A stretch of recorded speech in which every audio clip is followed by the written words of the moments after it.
Welcome to Bad Meetings Podcast, where we embrace the awkward, the weird, and everything in between when it comes to professional and sometimes not so professional meetings.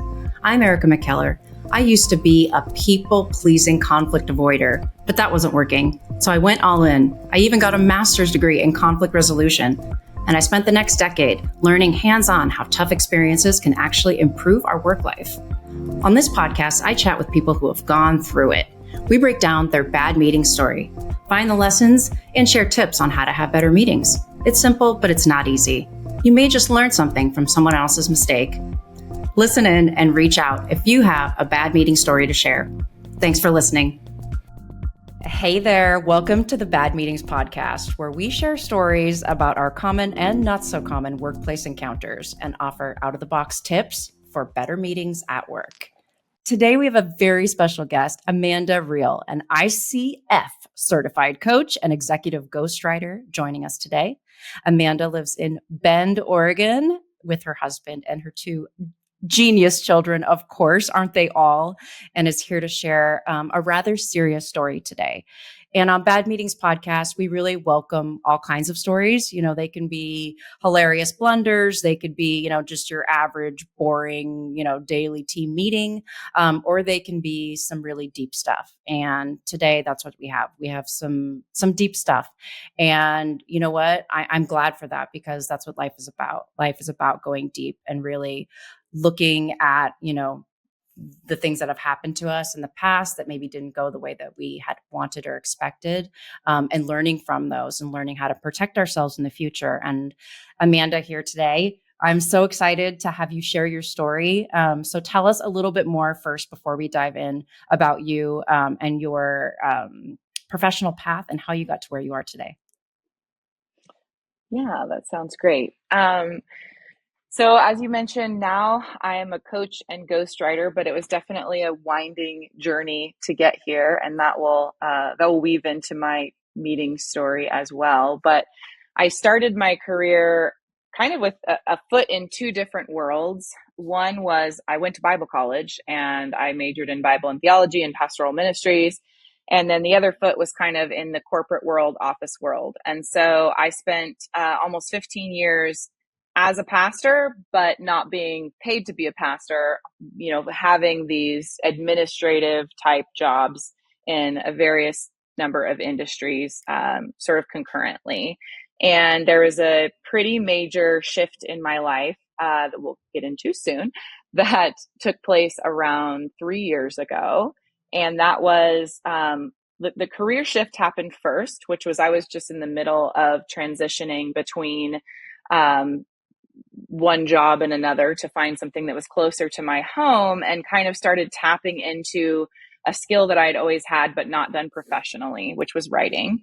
And so I was applying for full-time jobs with my left hand over here and with my right hand over here. I was applying for writing gigs, seeing if piecing together a freelance writing career would be doable for me. And it actually was. And it was really a very beautiful unfolding, and something I feel very fortunate to be able to have uncovered and built. And in the process of just figuring out what it meant to be a professional writer, I discovered ghostwriting and really enjoyed the process of channeling the voice of other people and like helping them sound like themselves, like even in a better way. Like we always sound like ourselves when we're speaking, and sometimes there's a disconnect when we're writing, either because that's not a skill we have or we don't have the time. And so that's been a really, really fun part of my journey. And the writing career actually led me to discover the world of coaching. And so as I was transitioning out of ministry, learning the world of coaching and what it means to be in someone's life and help someone using that unique set of skills was pretty mind-blowing to me at the time. Coaching was something that I hadn't really been exposed to. I didn't really understand that it was a science basically, and not just kind of a woo-woo like snake oil kind of a thing, but that there was like so much interesting academic research inside of it. And it just became a really beautiful way to come alongside people when I was healing from what it meant to lead and just some really toxic leadership that I had been exposed to in my previous season of life. Thanks for sharing, Amanda. And you've hit on so many points already in this first 5 minutes that are so important. And one I love, because I always, before I met you, I always thought about ghostwriters, because you read this autobiography of some celebrity and you're like, there's no way that they wrote that. Right? You're like, who's behind that? Who's really making these words come to life and helping this person share their story? And how did they get into that? And here you are. So thank you for sharing that. And it seems like a natural progression now that you're telling me about it, all in order, right? Going from ministry to writing and really getting to know people, their voice, helping them share their story, and then into coaching. It seems like a really natural progression. And I love that. It's really nice to hear that there are people out there that take the different path. And I consider myself one of those. I think that we're all kindred spirits in that way, especially. So taking a unique path, the path less traveled, let's call it. Yeah, for sure. It's a risky life to undertake. And it's funny. It's like, I wouldn't have life any other way, but I know so many people in my universe who are like, I would never want to live with like the unpredictability and, the craziness, changes from day to day of the life of an entrepreneur. So it's definitely, some of us are built for it.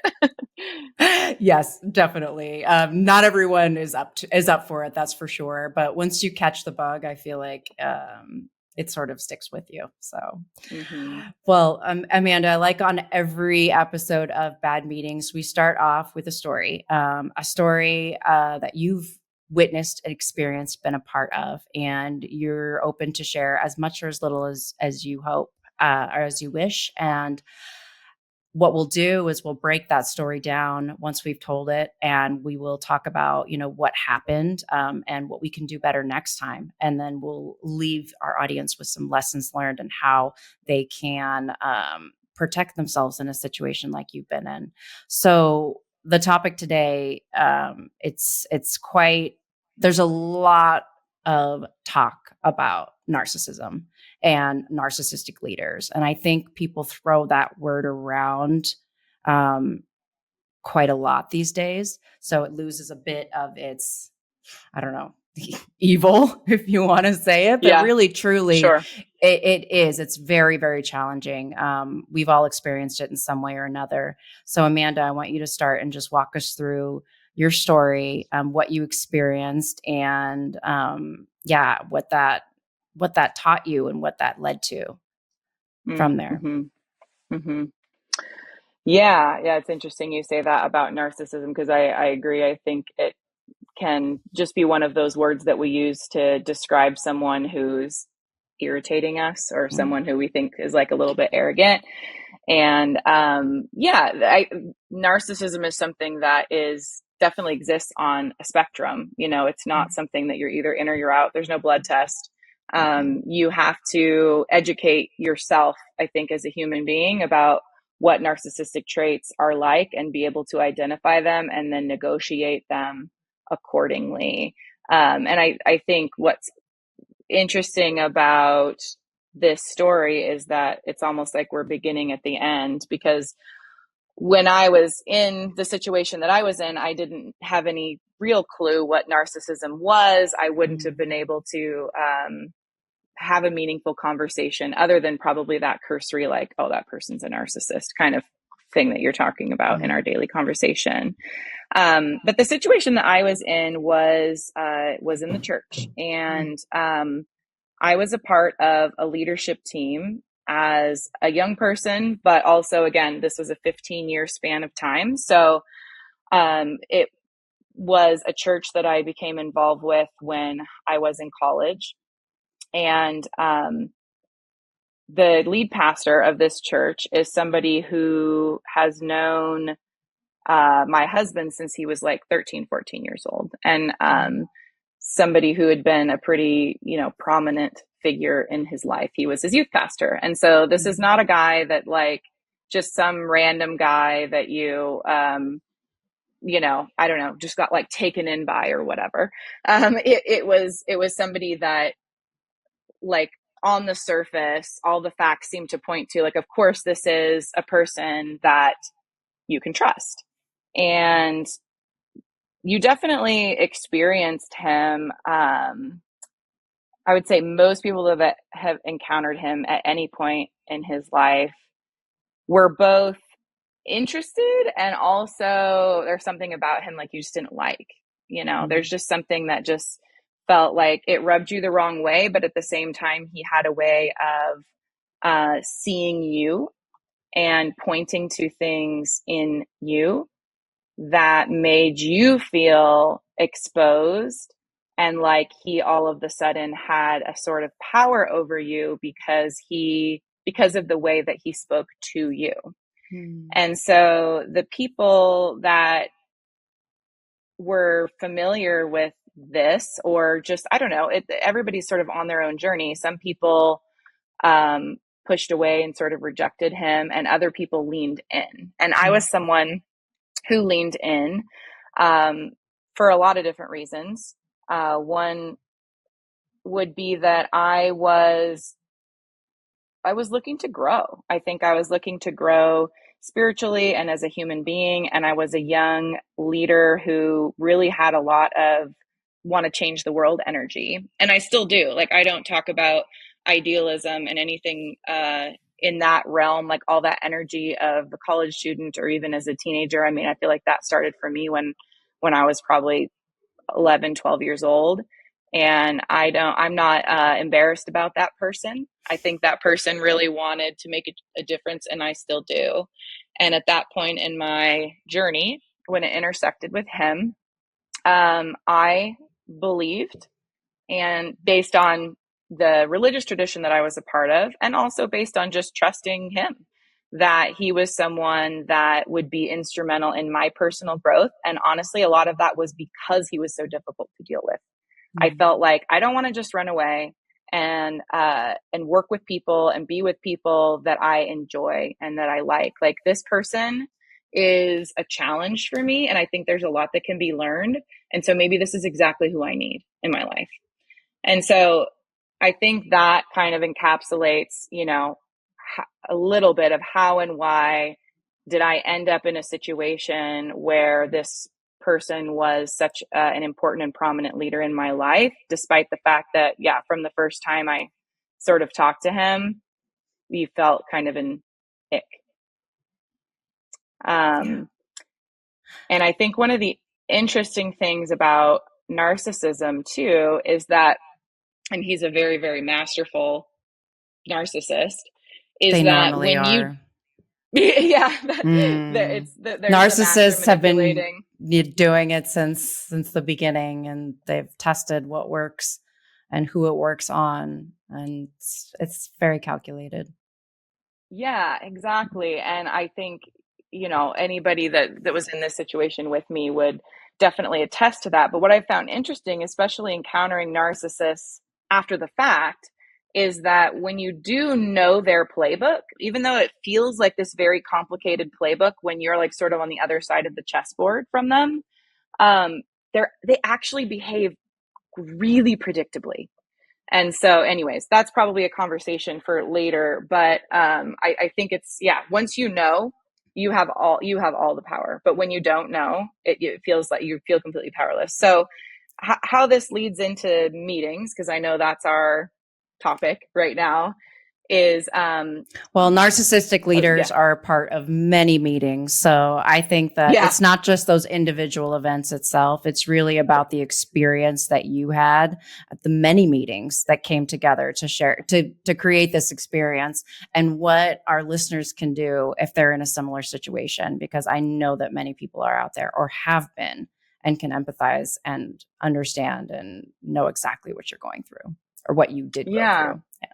And I think there's some really interesting parallels between the church and the workplace, because even though we've all watched a lot of Netflix documentaries about, these influential leaders that sort of bring people in this way, I think that can happen very easily in the workplace too.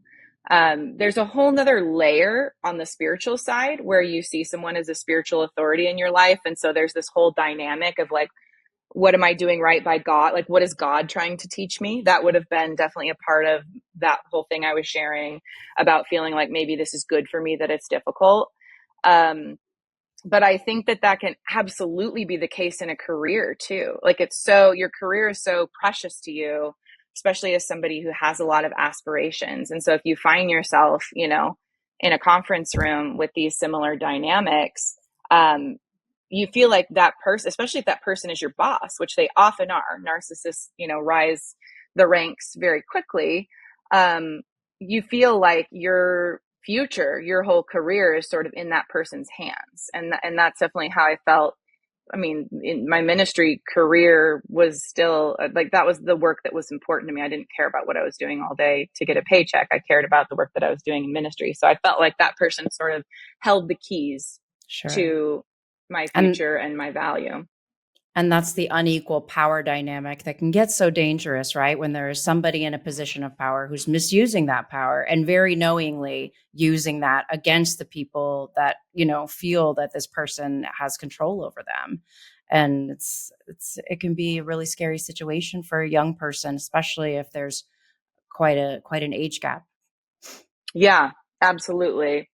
Like as we start to envision meetings in this situation, he had carefully curated a leadership team of folks that were a lot younger than him, but based on how he moved things around, how he, I don't know, it's lots of little complicated little pieces.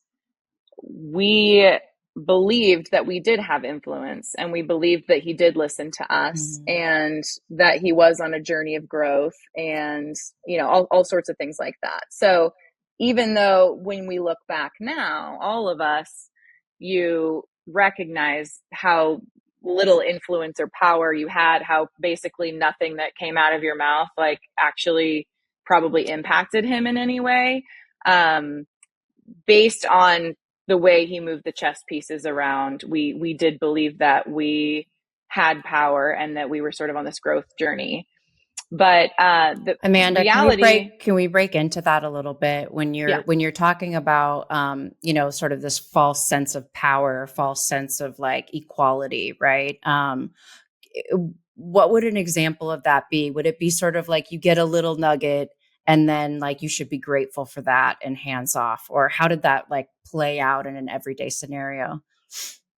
Yeah. So part of the narcissist cycle is this love bombing cycle they talk about a lot, especially in romantic relationships.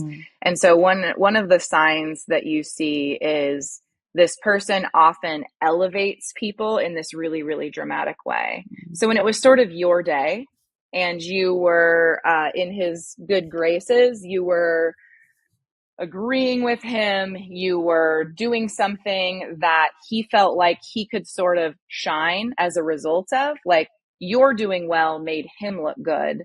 Like he was going to uplift you in that moment. And I see that happen in the workplace, in the church, all over the place. Like one of the signs that I see when I'm like, I wonder if there's some narcissism here, is when I see a leader like go into all this really great detail of like, wow, my assistant is the best assistant that I've ever had in my entire life. Like just going into all this like really intense detail about how amazing and wonderful this person is. And not coming from I'm an extrovert and I love people and I'm going to tell everybody how much I love Erika and exactly why. And I do that like sort of out of this outpouring of like excitement about her. It comes across as this person's really like achieved a lot. Like they're sort of trying to like prove this point to you that you should also think that this person is really lovely.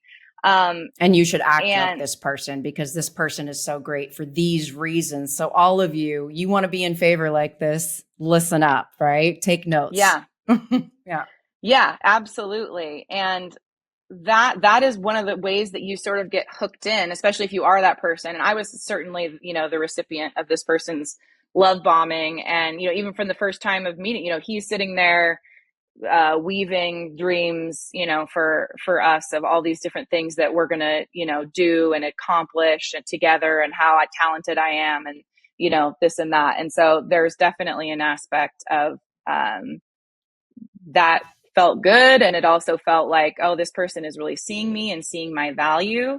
But there's like the short term and the long term, because when you realize later, after years of sort of unfolding what this person is doing, you realize that he uses that praise and affirmation, like, again, all as a part of this chess game. And so you see that the people that he is love bombing at that particular moment, and it does come in cycles, it are people that are not threatening to his position or status at the time.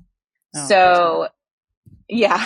So one of the ways that this would fall into, meetings especially, is that if you had an idea and that this idea is something that he would have loved, he could have had it himself, you've known him for years, like, of course he's going to like this idea. If that idea, you present that and that idea feels like it's only yours, and he doesn't have a way to like turn that into a teaching moment, like he's going to shut it down. Well, he is going to try to turn it into a teaching moment. He's going to try to find a way to take whatever power you might be having in that room and take it for himself, which either means he's going to make it about him and further expand on the topic, talk about his experience about the topic, give you and all of a sudden a bunch of direction on the topic that like you didn't really need or ask for, and it feels kind of strange. Or if he feels somehow threatened for some reason, especially if it's like, well, we've been doing things this way, like, I wonder what if we did things this other way. And like in a normal, healthy team, it's like, oh gosh, yeah, like, let's talk about that. Like, let's volley that around. If he feels like, oh, well, I had decided how we did it yesterday, and now you're coming saying we should do something else, that like pulls up his hackles, and he is now in defense mode. So as soon as that power and status is threatened, he has to turn into an aggressor in that moment. And so this person who a week ago was telling you and telling everyone else in the room how fantastic you are is now tearing apart your idea in this weird, unnecessary way because he needed it. He felt threatened for some reason. He needed it to be about him, and he needed to maintain power.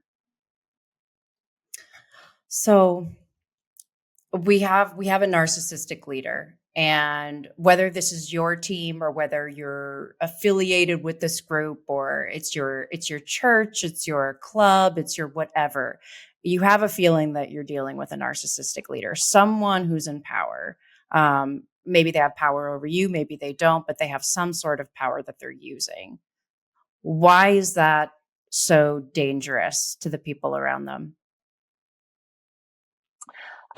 There's a few things. One is that people who are generally optimistic, empathetic, committed to their own personal growth, oftentimes attach themselves to this person with this hope that they are going to change.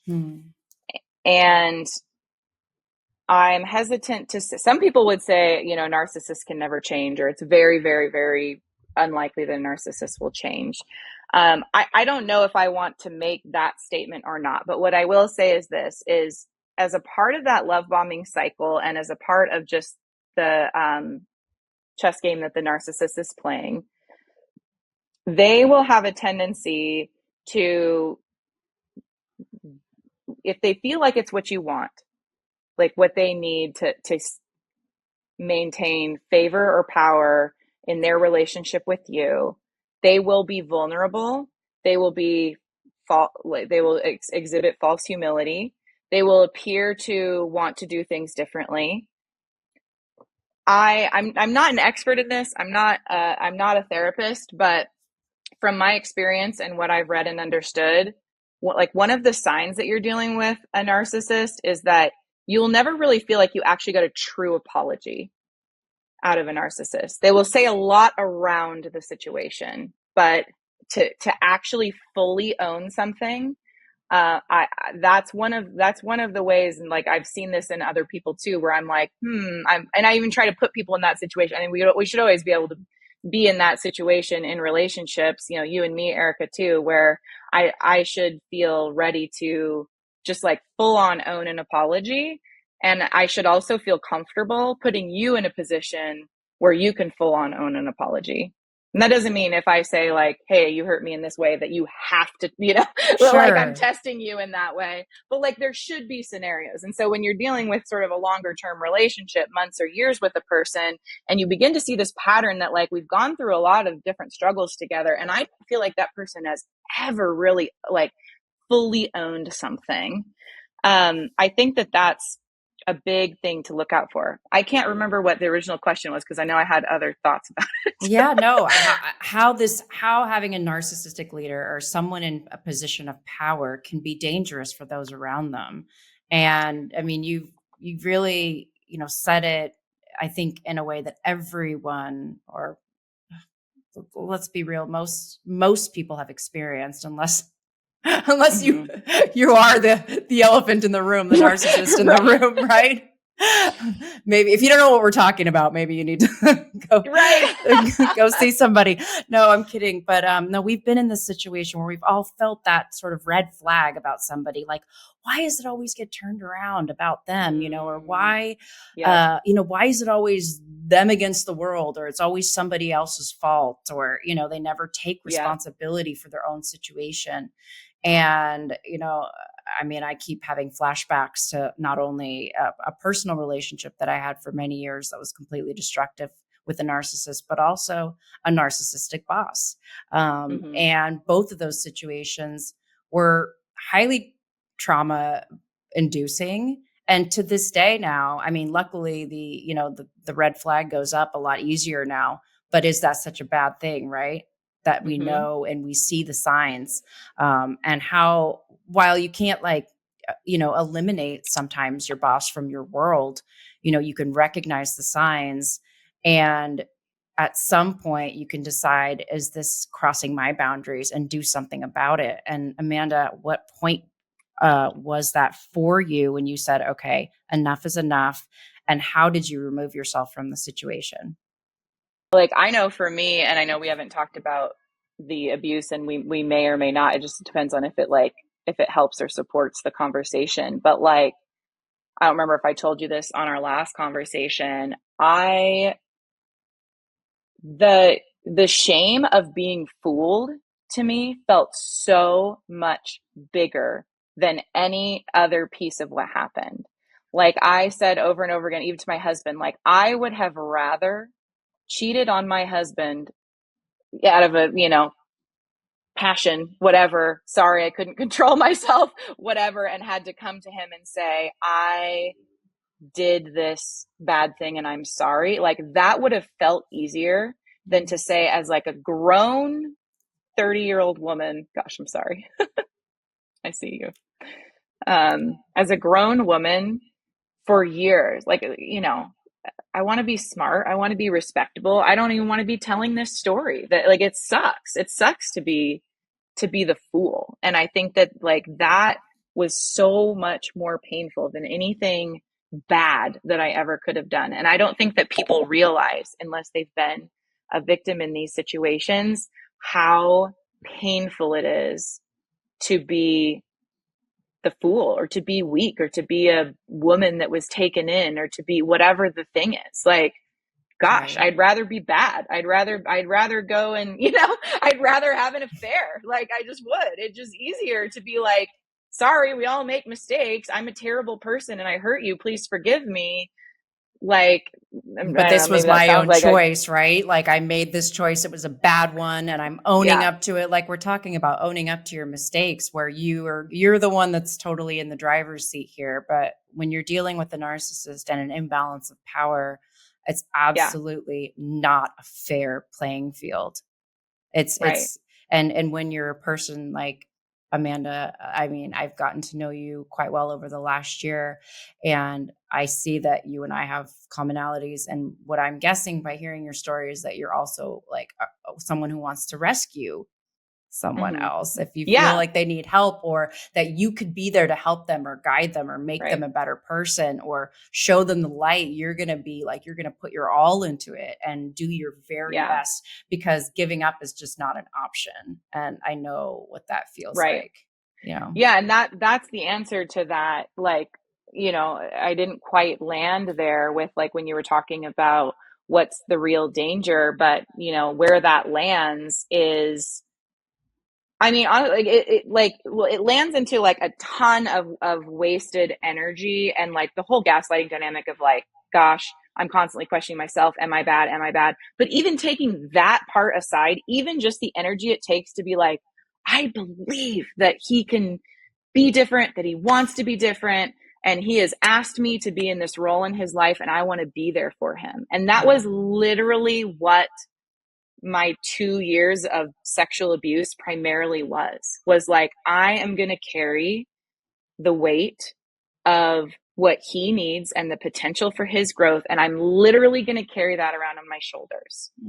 I'm literally going to carry around his shame and embarrassment about this problem that he has. And I don't want him to be ashamed. I don't want anyone else to know. I don't want anybody to be impacted by his dysfunction. And so I'm going to carry that on my shoulders and I'm going to endure literally 4 hours of text messages minimum every day of him pulling me into this dark place with him and asking me to help him get out, but never actually doing or taking action on literally anything I ever said to help him. And now on this side of time, when you look back at what you would do differently now, like, and what it means to set boundaries and where you would set them, like, I don't want to change that about myself. Like that what you were saying about being a rescuer and wanting to help other people. Like that's a part of that idealism. That's like, I don't want that to die. Like, I'm not embarrassed. Why should we have to change? No. Right? For them that, like, to live in their world. Right? Yeah. Like that. And I think that's, I don't know. That's a whole interesting side note, but like, I don't think that's a bad quality. No.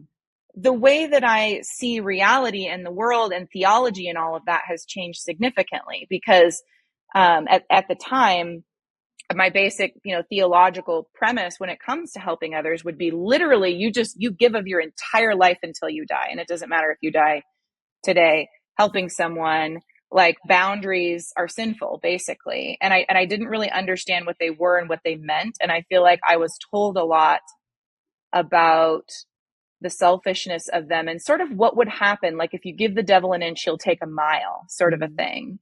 And so that was one of the things, sorry, this is so out of order, but that was one of the things after I exited from that situation that I literally put to like scientific test. Like, not necessarily totally on purpose, but kind of is after we exited that situation, we literally moved.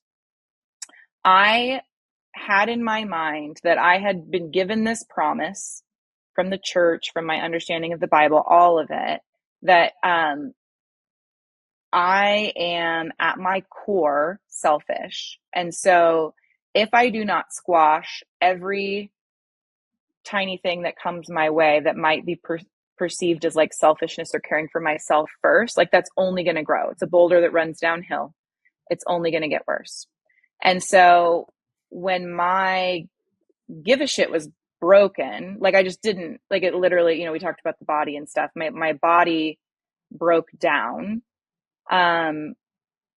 When that happened and I just couldn't anymore, I said, okay, like, I'm just going to set that aside for a minute and just see what happens. I'm just going to set aside all of the like guilt following you around, going like, should you spend money on that? Like, should you, make this sacrifice, on and on and on.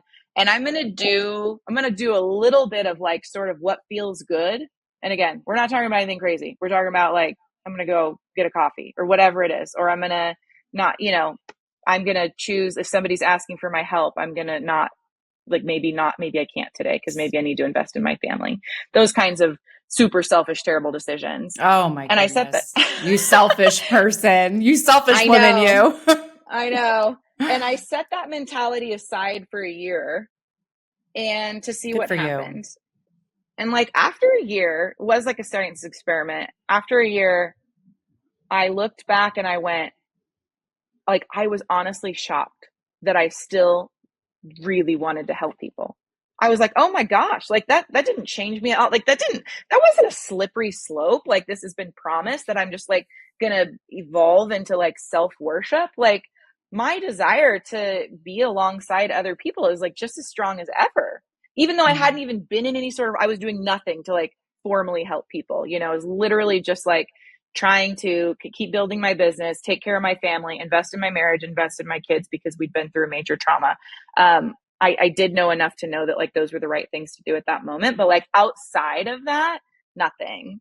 And I was honestly really, really shocked that that theology had just like not held water. I was like, oh, that's just not true. So I don't know. Do you want me to go back to the whole, like, what point was it? Cause I can do that. Whatever you think. No, I think this is great. I want to like recap this a little bit, because I think you're saying some things that are really are key here. I think it's number one, it's recognizing the narcissistic leader by almost like using your energy as a gauge. So if your passion is helping others and you're in a situation where you're like, maybe I'm dealing with a narcissist here, but you're not quite sure, like measure your energy levels when you're around this person or you're in a meeting with this person and see how your energy levels fluctuate.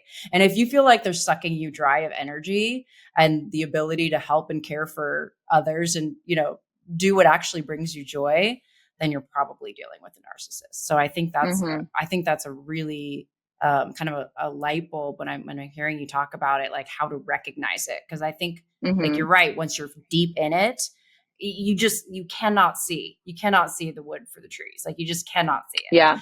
And it's so hard because they do have that power over you and they're keeping you down, keeping you isolated and sucking your energy and making you feel like that's never enough. So I think that's like the first step. So you've recognized this narcissistic leader. And then now you're in a point, okay, now I know I am, but you're, let's say financially, or you just can't switch jobs at the moment. You don't have a supportive family. Fortunately you did, and you were able to just take that time and recover with your family. What would you say is the first step for anyone who's in this situation or would be in this situation in the future? What do they do once they've had the realization that they're dealing with a narcissist? Yeah. So I think once you've had that realization that both like that person is sucking the energy, you find that the like, is it me? Is not just a matter of like, Erika said this thing that like sort of bothered me. And I'm like, but maybe it's me. Like, let me think about that. When like, maybe it's me turns into like, oh my gosh, like, is it me? And that's like, you find yourself carrying that every day. I feel like that's another really big sign. Now I've already lost your question again, because I wanted to say that. I'm sorry.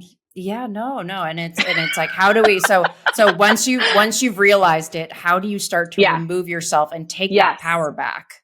Yes. Right. Yes. Because it's not a quick process. Sometimes it can be a quick process. Like, all right, you hand in your notice and you leave or you quit, but usually it's not like that. You have to sort of, ease out of it. Right.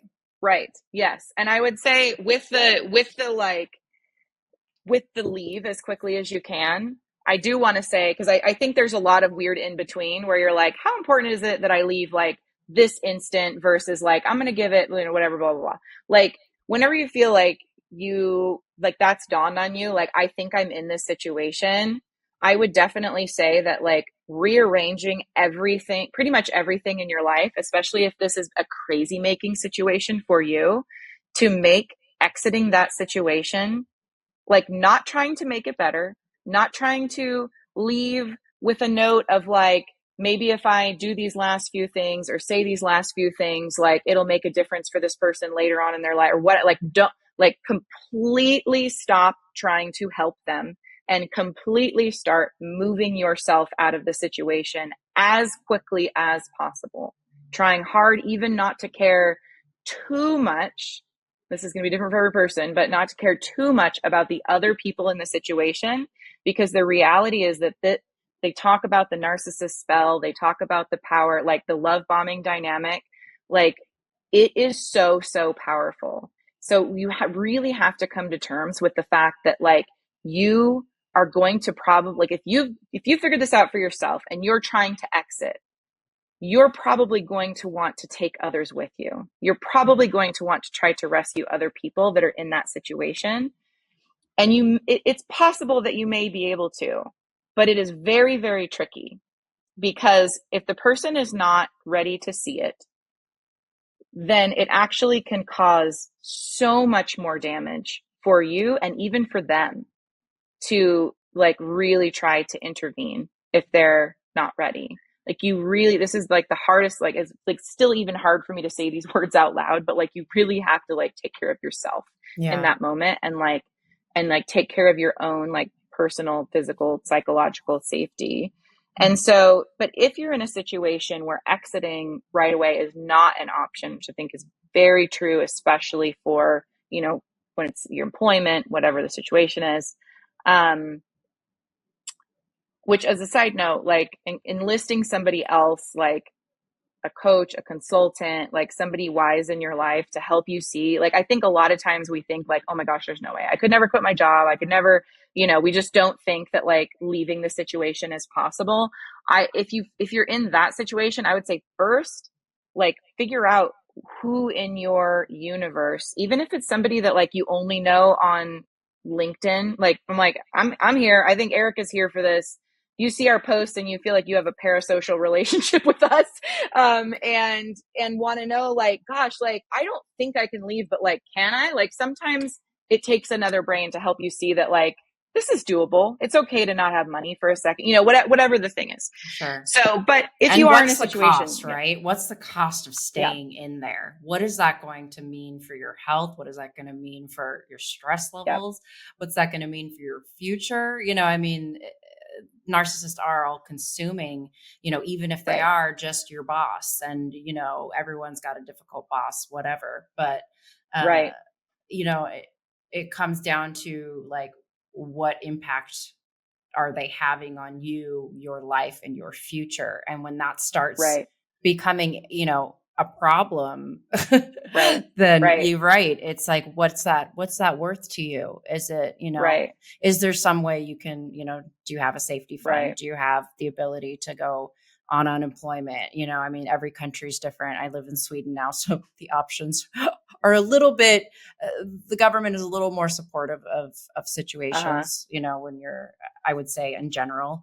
I know the US can be really tricky, but if there's any way to preserve, your mental health versus, over and be able to financially swing it, getting out as quickly as possible is the best bet. For sure. And limiting your conversations with that person, that narcissist, because they are so good they've done it over and over and over again, talking you back into the circle and giving me give you another chance, sorry about that. That won't happen again. I had a boss once that went off at me. And I told him, that's not acceptable. You cannot do that to me. And there was sorries, all around the room. And then, lo and behold, a few months later, it happened again. Right. Mm-hmm. Mm-hmm. So they're very good at it. Absolutely. Yeah. So exactly. Like whenever your exit is going to be, whether it's like next week or whatever the timeline looks like, you do have to exit mentally, like right now, like when you, so whether it's physical, whether you can't physically leave, you need to mentally take care of yourself as best you can with support okay. Well, it's like a disconnection. So there's a huge, like there's a lot of different strings that are sort of tying you to this person. Like if you do feel like you're trying to help them or think they can be better, like there's that string of like, am I going to help them? So you cut that immediately. Like I'm not, no, there's nothing that this person needs from me. Done. Not going to think about that anymore.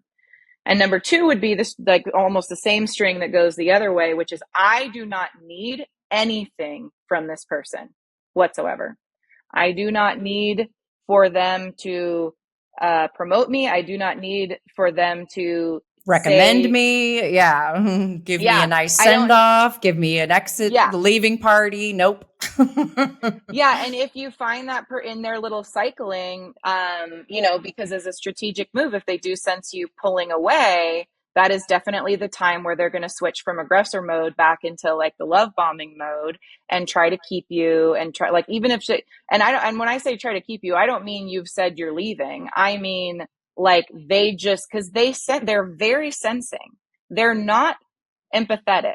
They don't feel your pain and wish your pain to go away, but they do feel your pain in the sense that they smell it like it's a weakness and they capitalize on it. And so if they sense that you're pulling away and you're either becoming more powerful or just withdrawing from them, they will start to pursue you in this sort of romancy way, whether or not it's a romantic relationship. And so I think even like if it feels good when they say good things about you in a meeting, like, no, I do not need that. I do not want that. Like, but the other really big important thing is that like, if you are a person who either has a natural personality to go and be aggressive or assertive, or you're even in a position in your life as a woman, I think a lot of us right now are going through this thing of like, oh, geez, I'm never going to let that happen. You know, you did a really brave and wonderful thing. You set a boundary with him. I think that's a really lovely thing. I think that we should never try to do those things publicly. Like we should never, like if I'm you in that situation, I'm telling him privately, and I'm also probably sending him an email, like making sure everything in writing is always really important with narcissists because of the way that they gain information. Oh yeah. Everything in writing. Rewrite writing. history. Yep. And CC somebody on your email, like an HR person or somebody neutral. Yep, absolutely. Yeah. And you know, like even if it was like, if you were confronting like that situation you were just talking about, like even, BCCing someone, like I wouldn't CC someone that like, he's going to feel like you're making a power move. Like the reality is like, you just don't want to go toe to toe. Like you are a powerful woman. I feel like women could potentially make a mistake in this area where they're trying to get back into their power, and they're going to waste their energy and actually make a situation worse again for themselves and for everybody else involved by trying to go toe to toe, by trying to be assertive, by trying to be powerful in that situation and threaten that. Like literally, if you're in a career, like you trying to do that and like win that and be powerful and strong in that moment could mean that that person goes and does something that gets you fired as, retaliatory. Like it is not worth that. Like you do not need in that meeting, in that public setting, to be strong or to be combative to that person in order to be a strong woman. I think you being a strong woman, or I mean, it's not just women, but in order for you to be a strong individual in that situation is an inside thing that is happening. Is your ability to go, I do not care what is happening. Here's what I care BS. about. Everything that's coming out of this mouth does not matter. I care about me. I care about the person next to me. I care about doing my job well. But like, I do not care what this person thinks. But again, I don't care in the sense that you're disrespectful to that person. Like, I think it is in everyone's best interest, especially if you are in a situation that you are trying to make the best of while you calculate an exit, to play that person's game in a way that does not stress you out. Yeah. So a like silly example of that, if they have an idea that's genuinely a good idea in a meeting, nothing wrong with being like, I think that person had a really good idea and here's why. Feeding like the peacefulness of that relationship, like while you're getting out, it doesn't have to mean anything to you. You don't have to lie. You don't have to do anything insincere, but it's a matter of your main priority is the transition right now. Your priority is not to fix them. It's not to fix that. You can't, whatever. At this point, when you're in like sort of that survival, like let's end well mode, I don't think that it's wrong to understand their game and play it and set your boundaries. Absolutely set your boundaries. I don't know if this is, I'm curious how this is like landing for you, especially because you were in a romantic relationship.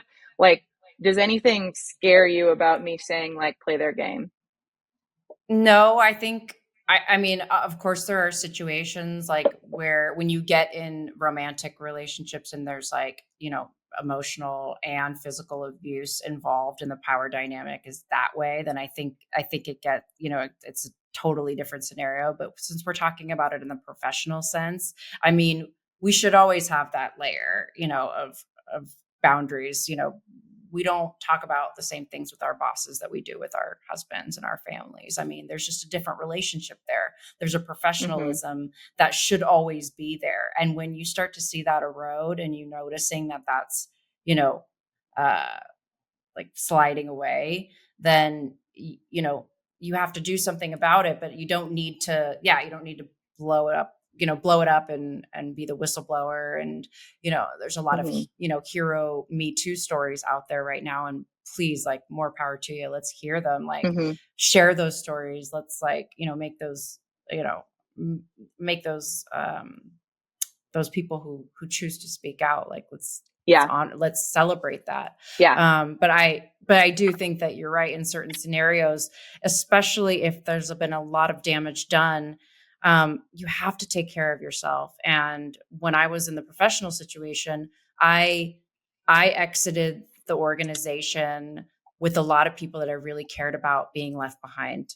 And I had to do that decision for me. And of course I wanted to take them all with me. And I think I stuck around that long because of them, not because of the leader. Obviously I would have been gone way before that, but because I cared about my coworkers, who many of them were younger than me. Many of them looked, I felt like, looked up to me because I had, a lot more experience than them. It was a startup with a lot of young people, very smart people. So I felt a responsibility, as one of the elders of the organization, that I'm like, look, like, this is, if they don't have me to stand there and be a buffer, who do they have, but I'm like, but then that's not my responsibility to be the punching bag, just because I have experience. So I think you're right that there is a time and a place for speaking out, and there's a time and a place for self-preservation. And in this professional setting, it's just a job,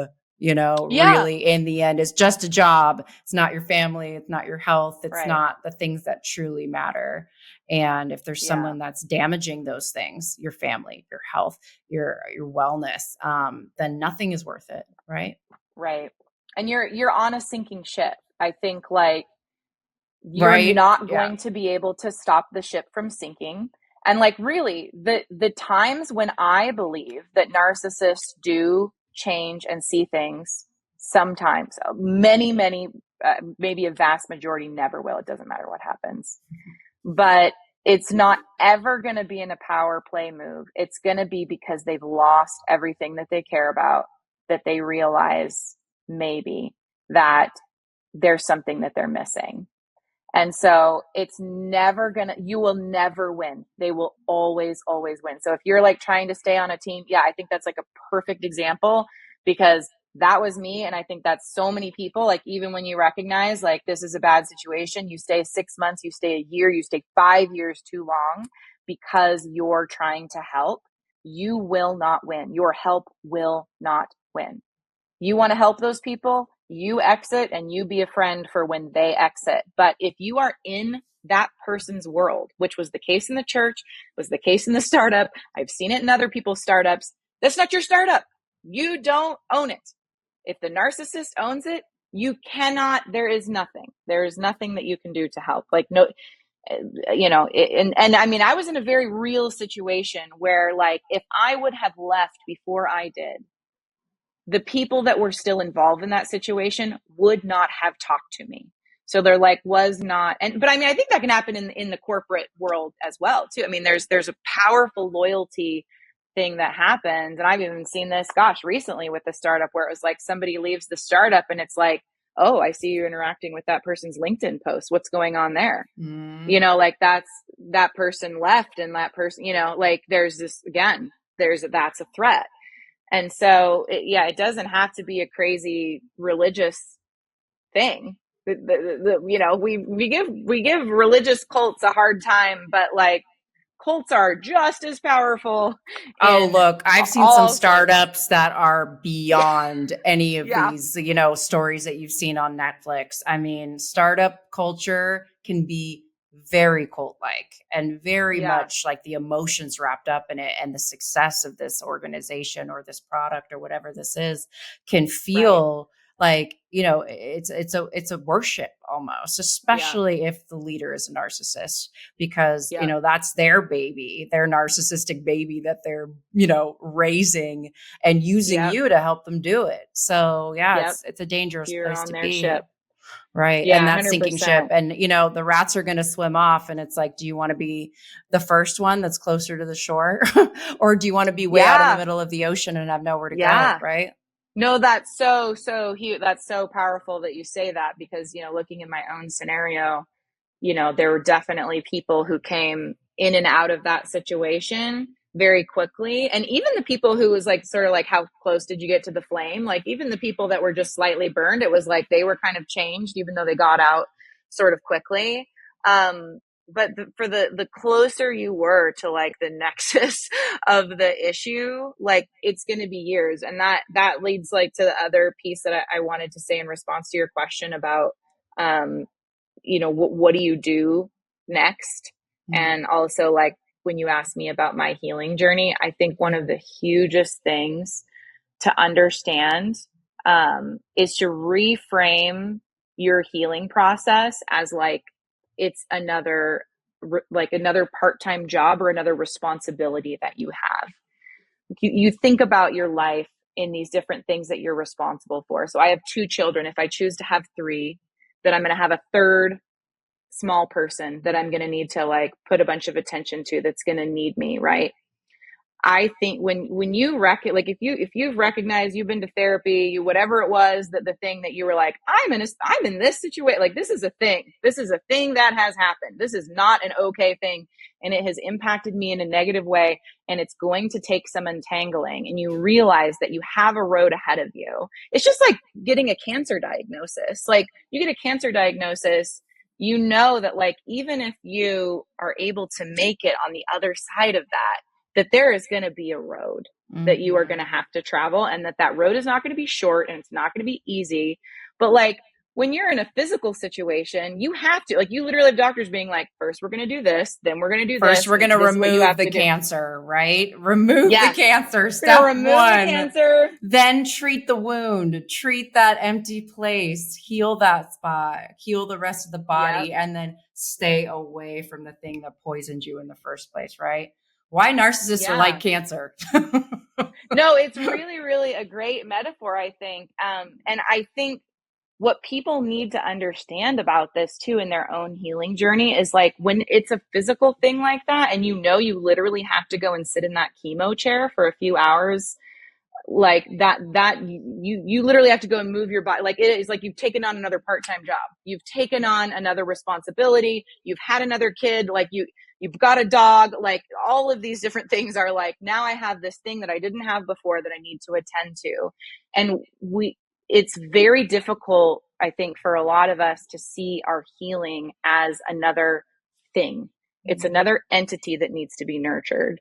If you think of your marriage that way, like, I have this marriage that I need to like nurture and invest time in, your healing is another aspect that like needs to be cared for. And sitting down, and this is a huge part of my coaching practice, and something that, like, if anybody's trying to go anywhere, trying to heal from anything, like, I'm always going to have a lot to say about, you know, your pen and paper and the time that you spend like unraveling what is going on inside you.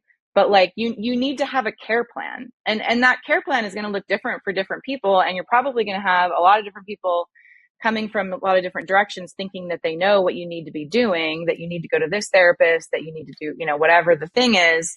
And that's not a bad thing. But at the end of the day, I think you need to sit down and either make that care plan in partnership with someone that you've chosen to be someone that you really trust, like a therapist or a coach, or at the bare minimum, sitting down by yourself with a pen and paper and saying, this is what I can see right now that like this is going to take.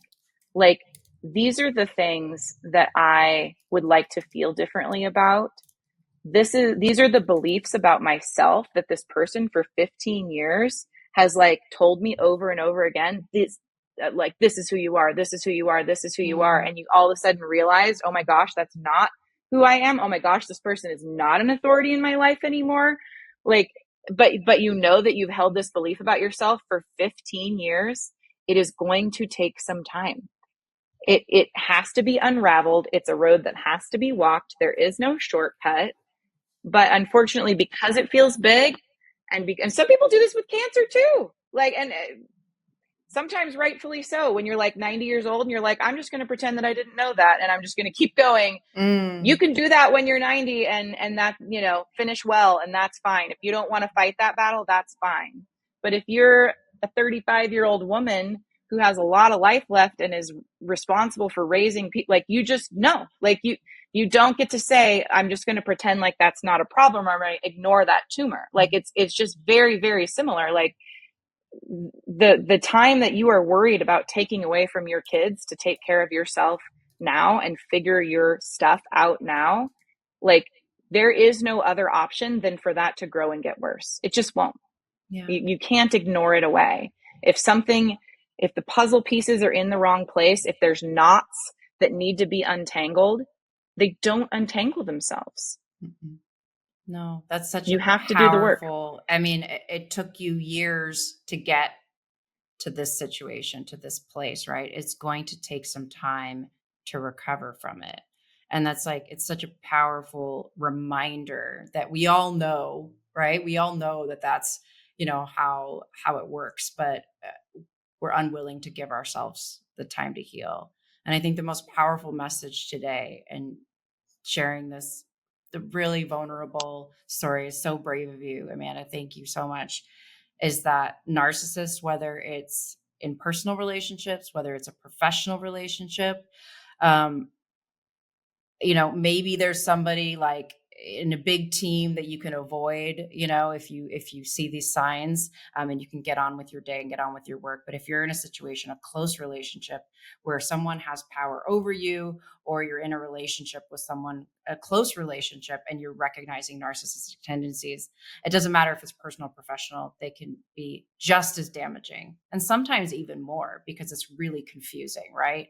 You think, oh, a narcissistic partner, okay, you know, you can get out of that situation, and there's, you know, it's almost like that story's been written already. But we don't really talk about narcissistic leaders, and we say, oh, buck up, you know, it's work, keep work and personal separate. But that's absolutely impossible, and it frustrates me so much when people say that. Oh, don't take it personal. It's like, but I'm a person. I'm a person. I take things personal. So I think number one is recognizing that it is a really, you know, you shouldn't just have to get over it. If you have a narcissistic person that you're working with, recognizing is the first step. Recognizing how it's impacting you, and if it's something that is taking away from you, your future, your family, your wellness, your mental health, removing yourself as gently as possible from that situation. If you want to blow up the farm, you know, but if that's going to cause you a lot of extra stress, do not put more extra stress on yourself. Remove yourself as gently as possible. And then I love the care plan, setting up a care plan, whether it's something that you do yourself with journaling and writing, which I think is another great reminder, because it's something that I think we all aspire to do, but very few of us actually make it a habit. But especially when you're recovering from something, to have a care plan, and to have some tools at the ready to be able to help you, and time, number one, time. So I think those are all really valuable messages. And I think that a lot of people, listeners, will be able to identify with this, and hopefully, if they're in a situation, start to help unravel that and get out. So as we close, Amanda, is there anything else that you want to share with the listeners? Any resources, tips, or tools on how to get in touch with you?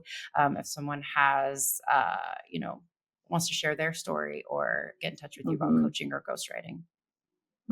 Yeah. And I want to welcome that. I want to welcome, any incoming, even if it's just wanting an ear to hear your story. Like, I'm always happy to engage in, LinkedIn DMs and things like that. I live on LinkedIn, and that's like one really great place to find me. But also on my website, my phone number is there, and I don't know, maybe it's being a writer, but I'm a big texter, and so I'm always happy to receive, the beginning of a conversation that way. If you're like not sure if you're ready to invest in coaching, or you don't really know what coaching is really about, like I didn't not too long ago, I'm happy to engage in that conversation with you. And as far as resources, I think there was a lot that I had to learn, but I think like if you're in that in-between stage where you're like, I'm really not sure if this is what I'm dealing with, I don't have a specific resource, but I would say making yourself an expert on what narcissistic patterns are. I know that there's a book that came out recently, and I haven't read it, but it's called It's Not You: Identifying and Healing from Narcissistic People. I've heard of it, yeah. So I can't recommend it in the sense that I haven't read it, but I think like that dynamic that we talked about earlier, where you find yourself in a loop of being like, gosh, like this feels hard. Like, what, like, is this me? Is this me? Is this me? So that might be a book to check out, but I think making yourself an expert on narcissistic people can really be empowering, because again, like when you're a victim of a narcissistic person, it is maddening and feels endlessly complicated. Yeah. And then when you get that playbook and then you encounter your next narcissist, it is insane how predictable a narcissist is. Like it feels so complicated when you're in the middle of it. And then when you have that power to know, like, if I move here, they're going to move here. It's crazy. Like it's so predictable. And that, I think, that knowledge is power piece of being able to know that you can calculate their next move. Like, you don't have to be like, just again, you don't have to win publicly. You don't have to be an aggressor. You just inside yourself know that like your strength and your power comes from differentiating yourself from that person and being like, I'm going to get off the board. I'm not going to play anymore. I'm not going to play the game. I'm leaving the game. Like, that's your power, not beating them at the game. You're not going to beat them at the game. No, because they're never going to listen. They're never going to hear it. They've heard it already a million times from, other people around them, and nothing has stopped. So, and they cheat. You can get your satisfaction elsewhere. It really, you can be satisfied elsewhere. Right. There was a book actually that my sister recommended. She's also a coach, by the way. And has a lot of experience helping, has been in her own narcissistic relationship and also helped others. And she recommended this to me. I haven't read the whole thing yet, but it's a classic. And I know that it's one that's actually been out there since 2002. It's called The Wizard of Oz and Other Narcissists, Coping with One-Way Relationship in Work, Love, and Family. And it's been around for a while. So I think this was kind of the first, one of the first maybe awareness or books that were published on this topic. And it's still highly relevant. So I started it. I haven't finished it, to be totally honest, but it's been recommended to me. And if anyone is interested and they like to read and they like to understand them that way, this could be something to look into. Yeah. And I think if like one resource that was incredibly helpful for me right after I came out of this situation and was new to the concept of boundaries is the book Boundaries, which is another one of those like old classics by Henry Cloud, and I want to say it's like John Townsend or something. It is written by Christian authors, but that's not like, the church world is not a world that I'm in anymore, but I would still highly recommend that book as an introductory conversation to boundaries if you're somebody that has a hard time with all of that, because I think it's very general. Like, there are some little pieces that like tie into like, did Jesus have boundaries and stuff like that? But I think even though the way that those topics are handled would be interesting to a wide audience. And it was just a very good introductory, like, oh, like this doesn't have to be a bad thing. It doesn't have to be a weird thing. It doesn't have to be a girl power thing. Not that there's anything wrong with that, but that that vibe wasn't resonating with me at the time. But just like easing you into going like, what is it about? What does it mean to like begin to, put the plexiglass wall or put, this wall, this boundary over here. I thought that was really, really good in my healing. And I think when it comes to boundaries, and I was thinking about this as you were telling the story, and maybe we can this will be a natural wrap, but boundaries, right? It's something that not only in the church, but in society, it's not celebrated, right? Where we should be yes people. We should be always going, especially as women. We need to be, career oriented, best moms, best wives, get all this shit done all the time. We're constantly like so much is required of us. And, boundaries, they need to happen everywhere, not just in the workplace, not just with narcissistic leaders or people in your life. They need to be set up around us, because this world does not really, we have to set them up for ourselves, because this world will not set them up for us. It will take and take and take until you have nothing left. And, I think that, I could imagine that you feel the same way that I do, being moms, being 30s and 40s right now. We've been through a lot, and we've seen what kind of damage and experienced what kind of damage people can do. And holding boundaries, there's always going to be bad people in this world, and, bad bosses or bad coworkers or whatever. But if we can be really solid in our boundaries and hold those firm and learn how to do that, whether it's, from your church, from your support, from your spouse, however, you can learn how to set those and whatever resonates with you, whether it's Beyonce or, Yeah, or a girl 100%. power, if that 100%.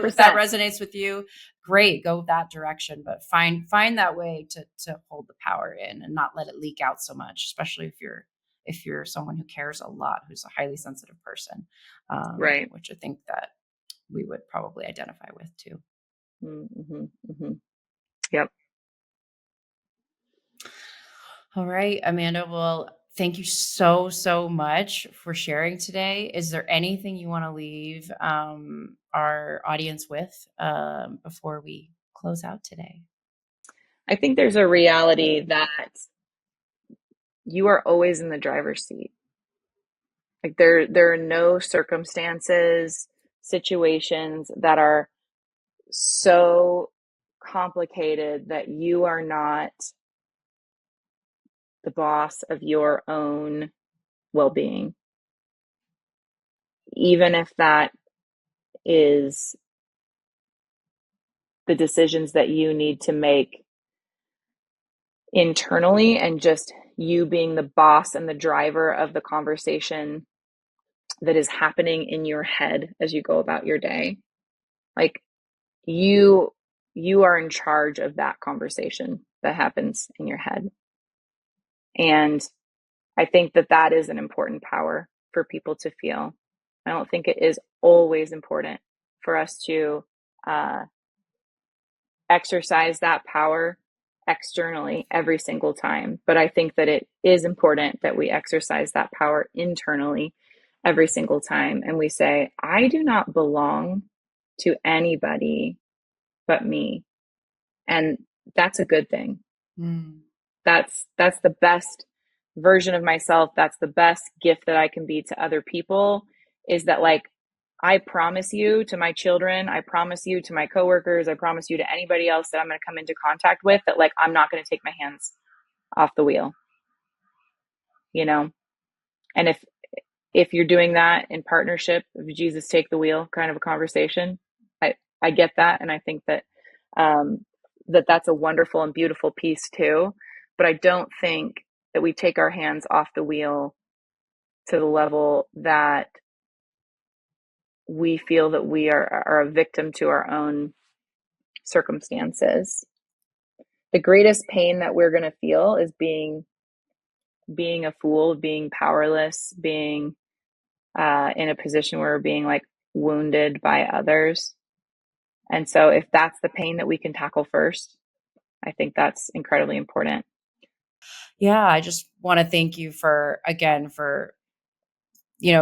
being so open, sharing some really powerful messages. I mean, I know that I felt them because, it's just, yeah, I mean, it's not an easy ride, no matter how you look at it. And that's exactly what this podcast is about. It's not talking, let's celebrate our successes. Let's talk about all the great things that we've done and accomplished and overcome. Great, well and good. But that's not what this podcast is about. This is about reflecting on experiences that did not go the way that we wanted, and being able to really honestly talk about why they happened, what we learned from them, and, how we can do that more. Before we close today, I want to acknowledge that today's episode touched on some really tough stuff, toxic and abusive leadership. If you or someone you know are in a similar situation, reach out to someone you trust and get help. Abuse is never acceptable, and your well-being always comes first. Stay strong. Support is available. Thanks for listening.